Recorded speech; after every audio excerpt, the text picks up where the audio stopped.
গরম গরম ভাতের সাথে যদি থাকে এমন একটি লোভনীয় ভর্তা তাহলে তো পুরো এক প্লেট ভাতই খেয়ে ফেলা যায়।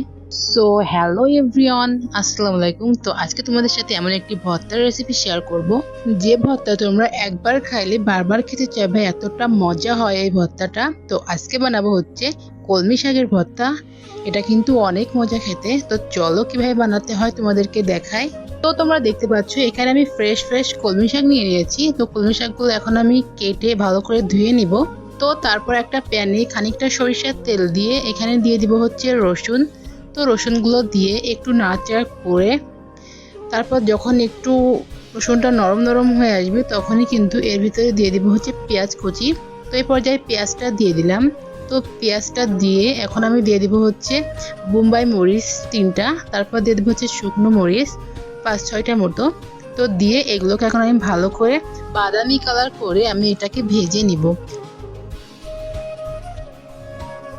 তো এ পর্যায়ে কিন্তু এইগুলো এখন ভাজা শেষ। এখন একটা প্লেটে আমি এইগুলো তেল ঝরিয়ে উঠিয়ে নিব। তো দেখতে পাচ্ছ আমি এগুলো উঠিয়ে নিচ্ছি। তো এ পর্যায়ে কিন্তু পেঁয়াজ রসুনগুলো উঠানো শেষ। এখন প্যানে যে তেলটুকু ছিল তার ভিতরে আমি কলমি শাকগুলো দিয়ে একটা ঢাকনি দিয়ে ঢেকে রাখবো। তো এখানে এক্সট্রা কোনো পানি ব্যবহার করব না, কারণ ঢাকনি ঘেমে ঘেমে যে পানিটা পড়বে তাতে কিন্তু এই শাকটা সিদ্ধ হয়ে যাবে। তো এ পর্যায়ে কিন্তু শাকটা প্রায় সিদ্ধ হয়ে এসেছে। তো এখন আমি এগুলোকে উঠিয়ে নিব একটা প্লেটে। তো এ পর্যায়ে কিন্তু শাকগুলো একটা প্লেটে উঠিয়ে নিচ্ছি। এখন এগুলোকে শিলপাটায় বেটে নিব। তোমরা চাইলে ব্লেন্ডারেও করতে পারো। তো শিলপাটায় ভর্তাটা করলে আসলে ভর্তার টেস্টটা অন্যরকম হয়, এই জন্য আমি শিলপাটায় ভর্তাটা আসলে বেশি করি। তো কথা বলতে বলতে কিন্তু ভর্তাটা বেটে আনা শেষ। এখন এর ভিতরে দিয়ে দেবো হচ্ছে পরিমাণ মতো একটু লবণ, তারপর দিয়ে দেবো হচ্ছে খাঁটি সরিষার তেল। সরিষার তেলটা না দিলে কিন্তু ভর্তা মজা হয় না। তো এখন হাত দিয়ে ভর্তাটা ভালো করে মাখিয়ে নিব। তো গাইস, ভর্তাটা মাখাতে যেয়ে তো আমার জিভে পানি চলে আসছে, এতটা মজা আসলে ভর্তাটা।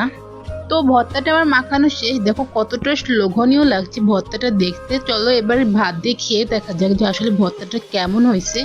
তো ভাতের সাথে একটু মরিচ ভেঙে তার সাথে ভর্তাটা নিয়ে মাখিয়ে খেতে এতটা মজা লাগছে গাইস মুখের ভিতর দেওয়ার পরে। তোমরা কিন্তু একবার হলে বাসায় একটু ট্রাই করো।